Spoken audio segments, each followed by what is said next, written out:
বন্ধুরা, আজকে কিন্তু আমি ছুটে গিয়েছিলাম লাখ টাকার গোল্ড কেনার জন্য যমুনা ফিউচার পার্কে।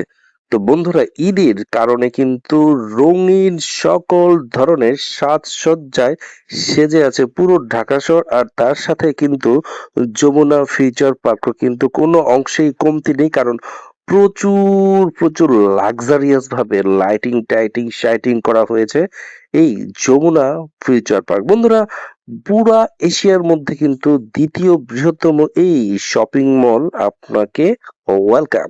বন্ধুরা, অলরেডি আমি এন্ট্রি করেছি যমুনা ফিউচার পার্কে। কিছু টাকা তোলার দরকার ছিল, তাই বুথ আপনাদেরকে দেখানোর চেষ্টা করলাম। এখানে আপনারা কিন্তু টাকার শর্টেজ হলে আপনারা কিন্তু এটিএম বুথ পেয়ে যাবেন এবং প্রচুর পরিমাণে টাকা উঠিয়ে প্রচুর শপিং করতেই পারবেন, কারণ যমুনা ফিউচার পার্কে ঢুকতে হলে আপনাকে মানি ব্যাগ অবশ্যই অনেক বেশি মোটা হতে হবে, আর নয়তোবা খালি হাতে বাসায় ফেরত যেতে হবে।